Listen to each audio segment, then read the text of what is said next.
The State House reaffirmed its commitment to the U.S. Bill of Rights this week. It was a resolution that honored colonial-era North Carolinians, but contains language that reaffirms current legislators' commitment to their oaths of office.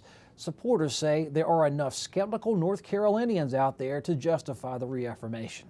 Representative Larry Pittman represents Cabarrus County, and for this House joint resolution, you're representing the U.S. Bill of Rights. Why was that necessary to have your colleagues vote to reaffirm their commitment to that bill of all things?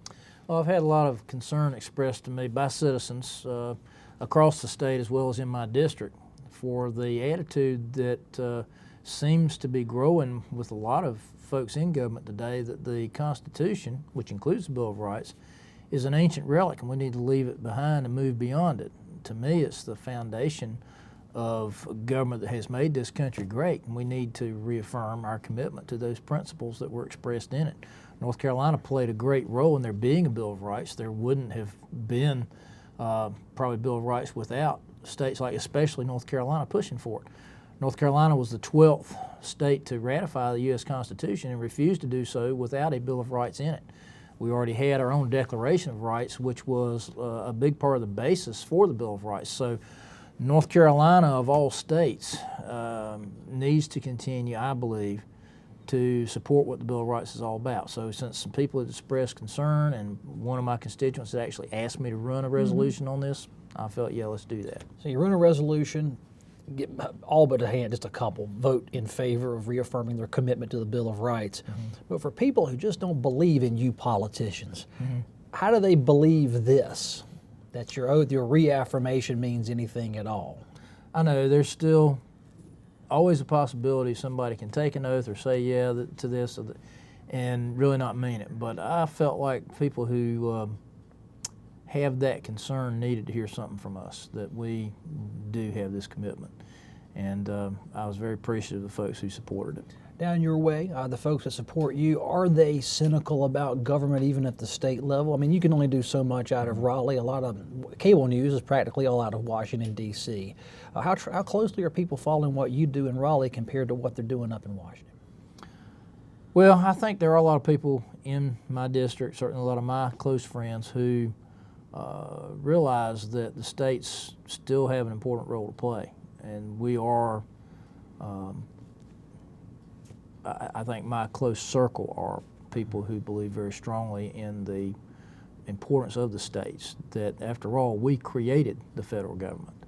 You know, I've stood on the House floor before, I don't remember what we were debating at the time, a couple of years back, and I said that it's time for the states to stand up and remind the federal government that the states created the federal government, not the other way around, and that they're supposed to be our servants, not our master. And that's a big part of what the Bill of Rights is about, is reminding the federal government that there are limitations. That's what the Constitution is about, is limiting their power and respecting the rights of the states and of the people. So that's why the Bill of Rights is so important in the first place. There's a few folks in your caucus that are really focused on this issue of the individual liberties and the Bill of Rights and those issues. Tea Party, I guess is what you would call it. What's the best thing a state can do to reaffirm its sovereignty, if you will, from federal overreach or even federal involvement of any type that's undesirable?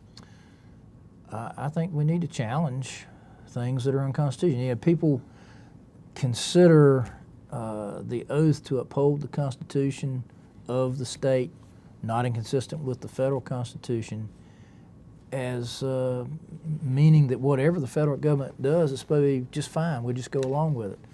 But we need to take a close look at things that come down from the federal government and say, wait a minute, is this they're saying and doing, is it constitutional? And if we believe it's not, we need to stand up and say no. You know, there are some members who think that you can't say no to the federal government, but I believe that's part of the importance of remembering that we created the federal government, not the other way around. Is yeah, we can say no, and if we can't these days, because the states have not insisted on asserting their rights, and to me, that's a large portion of what the Bill of Rights is about. Looking up to that federal level, what, 15 years ago, George W. Bush is elected, offends half the country.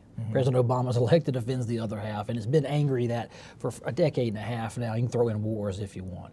Well, we'll have a new president. We'll have a Clinton or a Trump in all likelihood, one or the other. How do you see that playing out in the next 4 years, potentially the next 8 years? Is this country going to heal under either one of those candidates, and we're going to take a focus back on the Bill of Rights to the smaller government and more liberty as you are proposing? It remains to be seen. I think, depending on which direction the presidential race goes, we might see it tip one way or the other. I just believe that we ought to be able to unite around the Bill of Rights. That's part of the reason for this, is to say, look, you disagree with me, fine, you have a right to do that. But we ought to stand for each other's rights, whether we agree on everything or not. And that's, to me, what the Bill of Rights is about. I mean, I'm a Christian, I'm a pastor.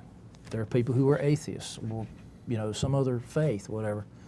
I might not agree with their point of view, but I will fight just as hard for their right to proclaim it, to express it, you know, as I would for my own.